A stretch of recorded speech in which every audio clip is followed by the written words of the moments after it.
As Global Head of Research at CBRE, I obviously spend a lot of time talking to investors who are looking at markets right the way around the world. And clearly one of the key things from their point of view is to be able to compare markets, to understand where they are in their particular cycles and how they compare with each other.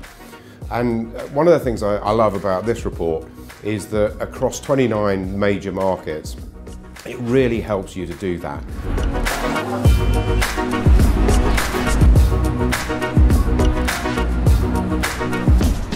With the global economy performing strongly, it comes no surprise that global housing markets are also performing well. 22 out of our 29 cities reported house price growth last year. Growth was strongest in Beijing and Shanghai, but Sydney, Melbourne, Toronto and New York also had double-digit house price growth. The most expensive housing markets can be found in the Asian giants of Hong Kong, Singapore, Beijing and Shanghai. It is no surprise then that affordability has become an issue in these markets, and cooling measures have been put in place in all of these cities.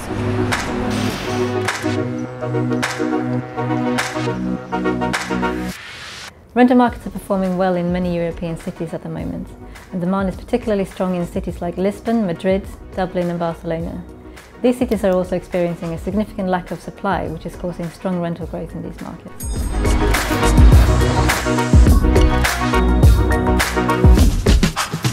Property prices in Los Angeles are roughly twice the national average and generally unaffordable for much of the local population.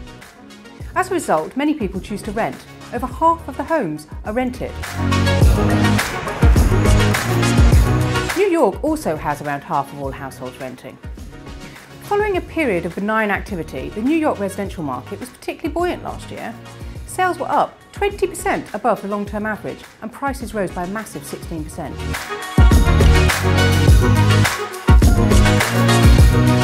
Toronto is consistently voted one of the most livable cities in the world, and as a result, its housing market is buoyant.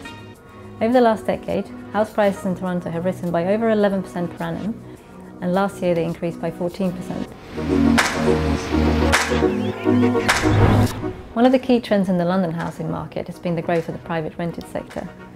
The number of rented households has doubled over the past 15 years and has taken this sector's share up from 15 to 29% of all households. And there are now 1 million private rented households in London. Bangkok is a top tourist destination, attracting over 19 million visitors in 2016. The number of Chinese visitors has been rising exponentially, and in line with this, there's been a demand to buy property there. It appeals to overseas buyers because property is relatively cheap and purchasing is less complicated than many other countries. The Australian property markets have been performing strongly. Since the 90s, there's been substantial investment in Melbourne, and this has led to an average GDP growth of 3.5% per annum. And also, its diverse economy insulated it somewhat against the financial crisis. Melbourne's sustained economic growth has boosted its housing market, and apartment prices grew by 13.5% over the past year. With a rapidly growing middle class, Istanbul's housing market has been booming in recent years. The average price has tripled since 2010.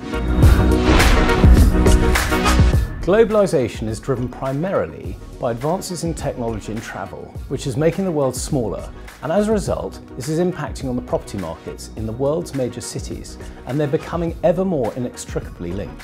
Clearly, from a business and corporate point of view, technological advances have been life-changing. Even the advent of the simple email means businesses in different parts of the world can communicate in real time.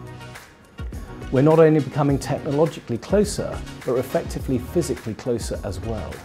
We're travelling across the globe in under 24 hours rather than the days or weeks as it would have taken a couple of generations ago.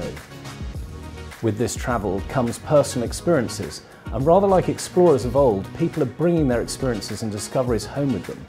This is affecting the way they live, the clothes they wear, or the food they eat. And these lifestyle choices, in turn, are driving their choice of home to suit them.